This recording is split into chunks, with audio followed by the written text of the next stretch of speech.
5 years ago, I fell in love with the man I saved at the bottom of a cliff, even had his child, but in the end, he got engaged to another woman. His fiancée even deliberately came to humiliate me, and I couldn't take it, I fainted. Now, at the party celebrating my return to my real family, I had completely forgotten him and our child. At the Floyd house, "Dad, you going to that Lennox party?" Nolan asked, slurping his milk. "What's it to you?" Dante raised a brow. "Can I come?" Nolan blinked at him with puppy dog eyes. Before Dante could answer, Lauren the nanny chimed in. "Sir, he saw a picture of the Lennox daughter. He wants to meet her. You want to check her out?" Dante chuckled. "She's gorgeous," Nolan blurted, shoving the photo in his dad's face. Dante didn't look, his phone buzzed, and suddenly he was out the door, voice shaky. "Wait, what? You found her?" Nolan puffed his cheeks in a pout, staring back at the photo. The girl's pale skin and sparkling eyes stirred something in him, like she wasn't a stranger at all. I woke up gasping from the same dream, always a faceless man pulling me under like a ghost I couldn't escape. My head throbbed. Ever since the cliff accident 5 years ago, the migraines and dreams had been my shadow. "I've never even had a boyfriend," I muttered. "Why the heck am I dreaming of some mystery guy?" But no time to dwell. It was the day of the welcome banquet, and my assistant Esme already had the car waiting. 10 minutes into the drive, she missed a turn. I casually redirected her without even looking at my phone. "You some kinda local?" she asked, shocked. "First time here." Her jaw dropped. I just shrugged. I memorized the map.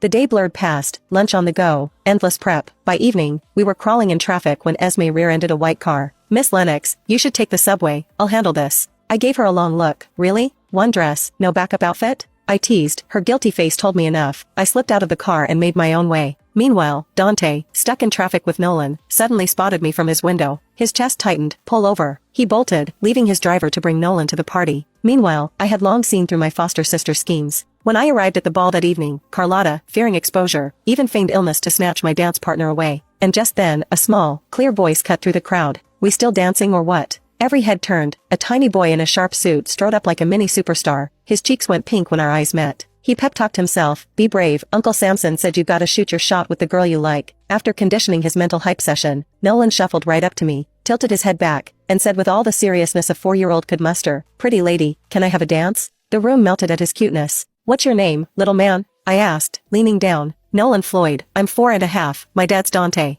Something about the joy in his eyes hit me hard. No one had ever looked at me like that. Smiling, I held out my hand. "All right, Nolan, let's dance." We swayed clumsily, but the moment was so sweet others joined in. After one song, I sat him down, but he kept firing off questions. "You got a husband? What do you think?" I teased. "Nah, if you were married, some guy would have already danced with you." I laughed. "Wow, you're sharp." I ruffled his hair. Shockingly, he leaned into it, grinning. "You're the prettiest person I've ever seen," he said. "Thank you, Nolan. What if I miss you when you're not around?" he added shyly. I was stunned. His honesty cracked something open in me. When the driver apologized for Nolan being a bother, I poked his cheek. "No way, I'm having